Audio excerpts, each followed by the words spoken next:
आप सभी को आषाढ़ माह ओम नारायणाय नमः भक्तों। आप सभी को आषाढ़ माह के कृष्ण पक्ष की एकादशी की योगिनी एकादशी की ढेर सारी शुभकामनाएं। स्वागत है। नमस्कार भक्त। वीडियो में हम बात करेंगे आने वाली एकादशी इस महीने में किस तारीख को पड़ रही है। 21 या 22 जून को भक्तों जो एकादशी है, योगिनी एकादशी, व्रत कब रखा जाएगा, व्रत का पारण कब किया जाएगा, पूजा विधि क्या है, पूजा का शुभ मुहूर्त क्या है, संपूर्ण जानकारी हम आपको एक छोटी सी वीडियो के माध्यम से देने जा रहे हैं। दोस्तों, यह जो एकादशी है बहुत ही शुभ योगी के निर्माण के द्वारा आ रही है, इसलिए इसका महत्व और भी अधिक बढ़ जाता है। योगिनी एकादशी का व्रत हिंदू धर्म में अत्यंत महत्वपूर्ण और पुण्यदायी माना जाता है।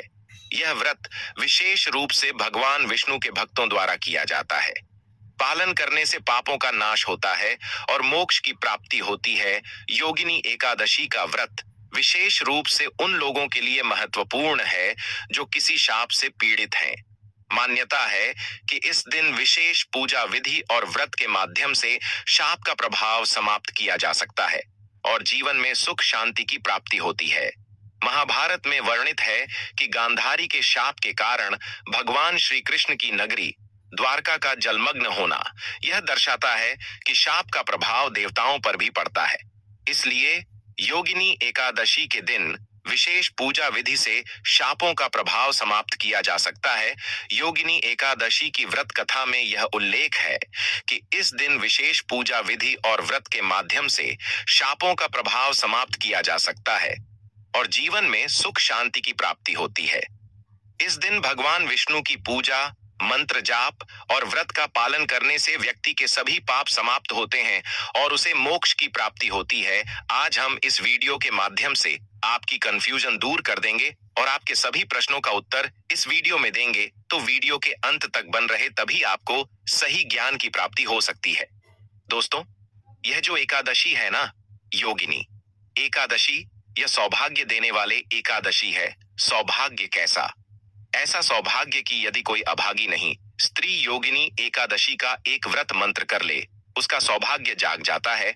यह व्रत विशेष रूप से पुण्यदायक माना जाता है और इसके द्वारा सभी पापों से मुक्ति मिलती है। मान्यता है कि इस दिन विधिपूर्वक व्रत करने से 88,000 ब्राह्मणों को भोजन कराने के बराबर पुण्य मिलता है। जिस व्यक्ति के यहाँ संतान प्राप्ति नहीं हो रही, या जिसके पास हाथों की लकीरों में दुर्भाग्य हो या कहीं की बदुआ हो, तो वह दोष हमेशा के लिए मिट जाता है। एकादशी के प्रभाव से सौभाग्य जागृत होता है।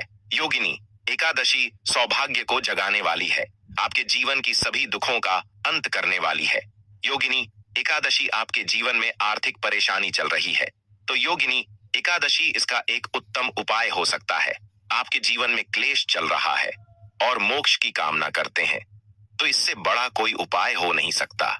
आज के इस वीडियो में हम बात करेंगे कि योगिनी एकादशी का व्रत करना किस तरह से है, इसमें किस चीज के दान का भी पूजा का विधान है, इस व्रत के नियम क्या है। इस एकादशी में कुछ चीजों को त्यागना होता है और योगिनी एकादशी में कुछ ऐसी चीज हैं जिनका आपको सेवन नहीं करना होता है या प्रयोग नहीं करना होता है। वह कौन सी वस्तु में है, कौन सी चीज है जिनको आप इस एकादशी में एक दिन पहले ही त्याग देंगे, इसके नियम क्या रहेंगे, किस विधि से इस व्रत को करना चाहिए, इस पूजन से इसको करना चाहिए, दान क्या रहेंगे, कारण कब होगा, क्या समय रहेगा। योगिनी एकादशी व्रत किस दिन यह करना है, शुभ मुहूर्त क्या रहेगा, पूजा का समय क्या रहेगा। इस प्रकार से इस संपूर्ण जानकारी इस आने वाली योगिनी एकादशी के बारे में आपको प्रदान की जाएगी। हम यहाँ पर जो भी जानकारी दी जाती है वह पंचांग और पुराणों के आधार पर जानकारी प्रस्तुत करते हैं। कौन सा व्रत, कौन सा त्योहार कैसे मनाना है, क्या आप पूजा विधि है जो पुराणों में लिखी होती है, वास्तुशास्त्र के आधार पर वह हम आपको बताते हैं। व्रत कब करना है, समय क्या रहेगा, शुभ मुहूर्त क्या रहेगा, जो पंचांग हमें बताते हैं वह हम आपको बताते हैं। तो इसी प्रकार की लाभदायक जानकारी प्राप्त करते रहना चाहते हैं तो चैनल को अवश्य ही सब्सक्राइब कर लीजिएगा, जिससे कि आने वाली नई वीडियो के नोटिफिकेशन आपको माध्यम से प्राप्त होते रहे। तो चलिए, आपका समय ज्यादा बर्बाद ना करते हुए जानकारी आरंभ करें। उससे पहले आपसे निवेदन है कि वीडियो यदि थोड़ा भी उपयोगी लगे तो कृपया एक बार लाइक अवश्य कर दीजिएगा। एक लाइक हमारे लिए बहुत महत्वपूर्ण होता है।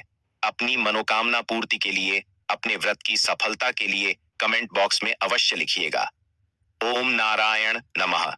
इस मंत्र की बहुत अधिक महिमा है। इस आषाढ़ माह में यह मूल मंत्र है का जितना अधिक हो सके इस मंत्र को लिखिए। जहां अवसर मिले वहां लिखिए। जो पूजा कर रहे हैं उसमें इसका प्रयोग कीजिए। तुलसी को जल दे रहे हैं, बोलिए ओम नारायण। पीपल को जल दे रहे हैं, बोलिए ओम नारायण। नम पूजन कर रहे हैं, स्नान कर रहे हैं, एक ही मंत्र का जाप कीजिए। ओम नारायण नमः कमेंट कर रहे हैं तो लिखिए ओम नारायण नमः। जितना अधिक लिखेंगे, जितना अधिक बोलेंगे, इस पूरे आषाढ़ माह में उसका कई हजार गुना पुण्य आपको प्राप्त होगा। यह पुराने की बात है। जानकारी आरंभ करते हैं।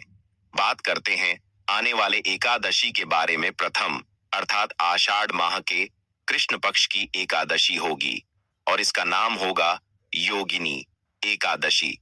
यह वह एकादशी है जो आपके जीवन का दुर्भाग्य मिटा सकती है। किसी एकादशी के बारे में जो पुराणों में वर्णन मिलता है ना, वह यही मिलता है कि यह योगिनी एकादशी वह एकादशी है जो इस दुनिया में सर्वाधिक पुण्य देने वाली है। किस प्रकार से पुराणों में सबसे बड़ा दान क्या है? कन्यादान, और अन्य दान से बड़ा कोई भी दान पुराणों में नहीं बताया गया है। मान्यता है कि इस दिन विधि पूर्वक व्रत करने से 88,000 ब्राह्मणों को भोजन कराने के बराबर पुण्य मिलता है। हमारे सनातन धर्म हिंदू धर्म की बात करें तो सबसे बड़ा दान अनुदान है। इससे देवता, मनुष्य और पितृ तीनों को रोड़ तृप्त और प्रसन्न किया जा सकता है। इसीलिए इसको महादान और सबसे बड़ा दान कहते हैं। यह होता है कन्यादान। आप जानते हैं योगिनी एकादशी का एक व्रत करने से आपको 1000 कन्यादान करने का फल प्राप्त होता है। जितना अनुदान और कन्यादान दोनों को मिलाकर फल आपको प्राप्त होगा, उतना केवल एक वर्ष में एकादशी आपको कहूंगा कि योगिनी एकादशी के दिन खोल कर कीजिए। भगवान का पूजन कीजिए, विधि से पूजन कीजिए, विधि से कथा श्रवण करिए और विधि से व्रत कीजिए। यह व्रत आपके इस जीवन के संकट को तो दूर करेगा ही, परलोक को भी सुधरेगा। यह वह व्रत नहीं है कि केवल परलोक में आपका काम आएगा, नहीं, यह इस लोक में भी काम आएगा। अर्थात यदि आप विधि योगिनी एकादशी का पूजन विधान से करते हैं तो आपका सौभाग्य जागृत होगा। आपके जीवन में जो भी परेशानियां चल रही होगी, चाहे वह आर्थिक परेशानी चल रही है, चाहे वह शारीरिक परेशानी चल रही है, मानसिक परेशानी, ग्रह क्लेश चल रहा है, किसी से लड़ाई झगड़ा चल रहा है, या काम ठीक से नहीं चल रहा है, व्यापार नौकरी आदि की परेशानी है, जो भी जीवन में परेशानी है ना, उसका हाल यह वर्तनी व्रत को विधि से कीजिएगा, विधान से कीजिएगा, नियम से कीजिएगा। इस योगिनी एकादशी के नियम अन्य एकादशियों से थोड़े अलग हैं, बताए जाएंगे। वह ऐसा नहीं है कि मैं अपने आप कुछ बता दूंगा। जो लिखा है पुराणों में वही आपको मैं आप बताने जा रहा हूं। आप बात करते हैं कि इस योगिनी एकादशी का पूजन अपने कैसे करना है, साथ ही इस एकादशी के नियम क्या रहेंगे, और साथ बताएंगे कि इसका कर्तव्य करना कब है। एकादशी को जो व्रत करते हैं या योगिनी एकादशी को व्रत जो भी करने वाले हैं, उन्हें दशमी तिथि से त्याग कर देना चाहिए। कुछ ऐसे कार्य हैं जो नहीं करना चाहिए, जैसे कांसे से के बर्तन में भोजन करना। यह आप दशमी तिथि को ही अर्थात व्रत के एक दिन पहले ही बंद कर देंगे। व्रत के एक दिन पहले से आपको कांसे के बर्तन में भोजन नहीं करना चाहिए। मांस वगैरह आदि का सेवन तो आप सभी जानते नहीं करना चाहिए। मसूर की दाल नहीं खाने चाहिए, चने की दाल नहीं खानी चाहिए, आंख हरी सब्जियां नहीं खानी चाहिए, गोंडा का साथ जो आता है, चना का साथ नहीं खाना है, गोंडा का साग नहीं खाना है, मधु अर्थात शहद प्रयोग नहीं करना है। अब आप कहेंगे गुरु जी शहद अगर प्रयोग नहीं करना है तो पंचामृत कैसे बनाएंगे? पंचामृत में आप शहद के स्थान पर गंगा जल मिला दीजिएगा। दूसरे का अन्य आपको दशमी तिथि को ही त्याग कर देना है। योगिनी एकादशी पर आपको दूसरे का अन्य नहीं खाना है। एक दिन पहले भी दशमी तिथि को दूसरी बार भोजन भी नहीं करना है। दशमी तिथि को ही भोजन भी एक ही समय करना है। दोपहर के बाद अन्य ग्रहण नहीं करना है। और स्त्री प्रसंग अर्थात ब्रह्मचर्य का पालन भी आप एक दिन पहले ही आरंभ कर देंगे कि वह नियम है जिनका पालन आपको अवश्य रूप से इस आने वाली योगिनी एकादशी के व्रत में करना चाहिए। और व्रत वाले दिन की बात करते हैं तो व्रत वाले दिन आपको पान नहीं खाना चाहिए। यदि किसी की आदत है पान खाने की, दुकान, गुटखा आदि, उसको व्रत में नहीं खाना चाहिए। यह व्रत को खंडित करता है। दातुन नहीं करना चाहिए। जो आप मंजन प्रयोग करते हैं ना, यह मंजन भी प्रयोग नहीं करना चाहिए, क्योंकि इसमें भी या तो नमक आता है या केमिकल आता है। दूसरे की निंदा नहीं करनी चाहिए, दूसरे की चुगली नहीं करनी चाहिए, और पापी मनुष्यों के साथ तो आपको बातचीत भी नहीं करनी चाहिए। सब त्याग देना चाहिए। क्रोध नहीं करना चाहिए। मिथ्या भाषण का त्याग कर देना चाहिए। और व्रत वाले दिन अगर भोजन की बात करें, आहार की बात करें, तो फल आहार का सेवन करना चाहिए। तेल और अन्य तथा नामक, यह तीनों ही चीज इस दिन वर्जित बताई गई हैं। इनका सेवन भी आपको नहीं करना चाहिए। यह वह वस्तुएं हैं जिनका आपको परित्याग करना है, अर्थात में का प्रयोग और बंद कर देना है दशमी तिथि से। और जो एकादशी वाली चीज है कि योगिनी एकादशी को क्या नहीं खाना है, वह हमने आपको बताइए कि इसका व्रत पूजन कैसे करेंगे। तो योगिनी एकादशी के व्रत वाले दिन वृद्ध को सूर्य उदय से पहले अवश्य उठ जाना चाहिए। वहां चल रहा है, वैसे तो संभव हो स्नान कीजिए, क्योंकि आषाढ़ स्नान की महिमा बड़ी अद्भुत है।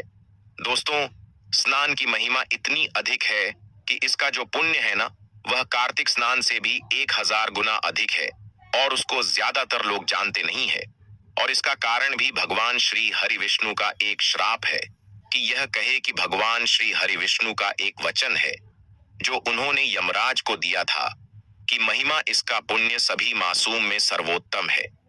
यदि आप कार्तिक स्नान को या कार्तिक मास को सबसे उत्तम समझते हैं तो यह आपकी भूल होगी। एक बार उसे वीडियो को सुनिएगा जिसमें हमने पद्म पुराण से पूरा विवरण निकाल कर ले आपके लिए कि किस प्रकार से भगवान विष्णु स्वयं इस मानस के बारे में वर्णन कर रहे हैं, और क्यों इस मास की जो महिमा अर्थात इसकी जो जानकारी है, यह हम लोगों के बीच में वह कम होती जा रही है। इसका कारण क्या है? कलयुग में इस मास के बारे में अधिकतम लोग जानते नहीं है। इसकी महिमा, इसके महत्व को नहीं जान पा रहे हैं। इसका कारण क्या है? यह उसे वीडियो से ज्ञात होगा, परंतु यदि आपने इस वीडियो के माध्यम से इसकी महिमा को समझ लिया तो आप छोड़ ही नहीं पाएंगे। इस आषाढ़ मास में स्नान दान होने के कार्य करना कितना अधिक पुण्य है साहब। वर्णन आता है कि यमराज स्वयं भयभीत हो गए। आषाढ़ माह के पुण्य को जब पृथ्वी वालों ने प्राप्त करना शुरू किया था, उनका पूरा नरक रोग खाली हो गया, यमलोक खाली हो गया। यमदूतों को कोई मिलता नहीं था, क्योंकि सब असद स्नान करके अपने पाप धो लेते थे। तब वह रोते हुए पहुंचे विष्णु भगवान के पास के, प्रभु आपने यह क्या मानस बनाया है? ये तो 7 पीढ़ी के जो पुराने जीव मेरे यहाँ नरक में पड़े थे, उनके साथ में पीढ़ी में आकर स्नान कर लिया। आपका पैसा आपका, और वह वहां से तृप्त हो गए। मेरा तो काम ही बंद हो गया। बड़ा ही रोचक प्रसंग है, इसको अवश्य सुनिएगा। तो एकादशी वाले दिन आपको सूर्योदय उठाना है। उठने के बाद स्नान आदि करके अपनी पूजा स्थल के साथ सफाई कीजिए और पूजा स्थल पर सामग्री एकत्र करके आसन लगाकर बैठ जाइए। बात आती है कि सामग्री में हमें क्या क्या चाहिएगा, तो सामग्री नोट कर लीजिए। सामग्री में आपके पास होने चाहिए भगवान श्री हरि विष्णु की कोई प्रतिमा या तस्वीर, माधव रूप की अगर तस्वीर आपके पास हो, प्रतिमा हो तो बहुत उत्तम रहेगा, क्योंकि वह साथ में दोनों ही एकादशियों पर आपको भगवान के माधव स्वरूप का पूजन करना चाहिए। एक चौकी, पीला वस्त्र, रोली मोली, पान सुपारी, लौंग, इलायची, धूप में पुष्प की माला, खुले पुष्प चित्र, जानू तांबे का एक लोटा, ये सामग्री आपको आवश्यक होगी। साथ ही पंचामृत बनाने के लिए कच्चा दूध, दही, घी, शहद और शक्कर, ये 5 चीज पंचामृत बनाने के लिए, क्योंकि एकादशी व्रत है, इसमें शहद प्रयोग नहीं होगा, तो उसके स्थान पर गंगा जल की सारी वस्तुएं आप एकत्र कर लीजिए। सामग्री एकत्र कर लीजिए। तांबे का लोटा लीजिए, उसे बच्चों से मांझी और उसमें पहले गंगा जल भरिए, फिर उसमें शुद्ध जल भर लीजिए। आसन लगाकर बैठ जाइए और पूजन आरंभ कीजिए। एक पुष्प से सभी सामग्री पर और स्थान पर पहले चींटे दीजिए। इसका लाभ यह होगा कि इससे जो स्थान है, जो सामग्री है, वह सभी पवित्र हो जाएगी। चींटे दीजिएगा। हम मंत्र पढ़ते हैं, ओम पवित्र हो, पवित्र एवं सर्वण व्यास। मेरे तो कुंडली कक्षा ही हो। इस प्रकार से अपने पवित्रीकरण किया है, शुद्धिकरण किया है, भगवान को विराजमान करेंगे। उससे पहले अपने हाथ धो लीजिए, अपने सीधे हाथ पैर जल लीजिए, हास्टल रक्षालन आप तो दीजिए। हाथ धोने के बाद भगवान की स्थापना कीजिए, चौकी बिछाइए, चौकी पर पीला वस्त्र अगर है तो वह भी चाहिए, और भगवान को स्थापित करने से पहले प्रार्थना कीजिए कि हे ईश्वर ही परमात्मा, हम आपके यहाँ आवाहन कर रहे हैं, आप यहाँ विराजमान हो और भगवान की तस्वीर को स्थापित कर दीजिए। यह भाव हो गया कि अपने भगवान को आसान दिया पुष्प के रूप में, और भगवान आकर विराजमान हो गए। अब जिन लोगों के यहाँ चौकी नहीं है तो वह अन्यत्र स्थान पर भी भगवान का इसी प्रकार से स्थापना करेंगे। आपके पास जो भी उपयुक्त स्थान है पूजा का, वहां पर आप इसी प्रकार से निवेदन करके पुष्प रखिए और भगवान की तस्वीर या प्रतिमा को स्थापित कीजिए। राखी आप कुछ लोग कहेंगे कि हमारे पास तो पृथ्वी पर है, पूजन करना है हमें तो। हाँ, पृथ्वी पर रखकर भी पूजन कर सकते हैं। शुद्धता का ध्यान रखें, अच्छे से साफ सफाई कर लें। किसी का कच्चा मकान भी यदि है ना, तो उसको अच्छे से लिख लीजिए, उसे स्थान को जहां अपने भगवान की तस्वीर रखनी है और पुष्प के रूप में आसान दीजिए, वहां पर भगवान की स्थापना कीजिए। वही फल है जो चौकी पर मिलेगा। और कहते हैं कि मुझे स्थान से अंतर नहीं पता लगता, मुझे आपका भाव जानना है। अगर आप भाव से पूजन करेंगे तो मेरे लिए सोने की चौकी पर बिठाने वाला और पृथ्वी पर बिठाने वाला दोनों ही बराबर है, दोनों ही समान। जिसको जितना मैंने दिया है उसको उसी अनुसार मेरा व्रत पूजन करना। स्थापना करने के बाद सामने दीपक रखिए, घी का दिया घी के दिए के नीचे भी आसान दीजिएगा। दीपक को कभी पृथ्वी पर नहीं रखते हैं या कहीं भी सीधा नहीं रखते हैं, आसान देते हैं। और धूप रखिएगा। अब आपको दीपक को प्रचलित कर लीजिए, धूप को प्रचलित कर लीजिए और संकल्प कीजिए। व्रत करने का संकल्प करने के लिए अपने सीधे हाथ में जल लीजिए। 1 रुपये का सिक्का दक्षिण के रूप में काम से कम रखिए और 3 बार बोलिए ओम श्री विष्णु, ओम श्री विष्णु, ओम श्री विष्णु। अपना नाम, अपना गोत्र, जिस स्थान पर बैठकर आप संकल्प कर रहे हैं वहां का मकान नंबर, क्षेत्र का नाम, शहर का नाम, ज्येष्ठ माह से कृष्णा पक्ष, एकादशी, आयाम, पुण्यतिथि, आयु, आरो के पिता प्राप्त है, सौभाग्य प्राप्त प्यार था, यह सुख संपत्ति प्राप्त है, एकादशी, व्रत पूजन संकल्पम संकट से, विष्णु शरण शरण प्रताप। और वह संकल्प भगवान के चरणों में अर्पित कर दीजिए। हाथ जोड़कर नमस्कार कीजिए। अब आप भगवान का पूजन आरंभ करेंगे। पूजन करने के लिए भगवान के सामने एक पत्र रख दीजिए, कटोरी रख दीजिए या कोई अन्य पत्र जिसमें आप पूजा की सामग्री अर्पित करेंगे। भगवान को पहले पद आर्घ अजमानी कराया जाएगा। चल रहा है तो उसी के अनुसार मित्रों का प्रयोग करना है। माधव मास की योगिनी एकादशी में असद मास का प्रभाव बहुत अधिक देखा गया है, इसीलिए इस प्रकार से हमें पूजन करना चाहिए। सबसे पहले भगवान को पद्य और आज मणि अर्पित करेंगे। पद्य के रूप में 1 चम्मच जल अर्पित कीजिएगा। ओम भूर्भुव स्व श्री माधवय वैष्णव नमः पद्यम समर्पयारी के रूप में जल्पित कीजिए। भगवान माधव का पूजन करते हैं, भगवान के माधव स्वरूप का पूजन कर रहे हैं। ओम भूर्भुव स्व नारायणम के रूप में 1 चम्मच जल आप परमात्मा को अर्पित कीजिए।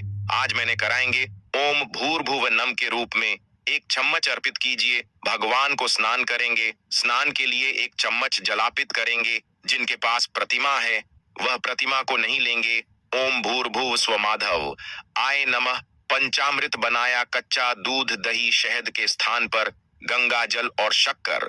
ओम भूर्भुव स्व श्री माधवे नमः पंचामृत स्नान, पंचम समर्पण, शुद्ध जल से स्नान करेंगे। शुद्ध जल संस्थान करने के लिए 1 चम्मच जल शुद्ध कीजिएगा।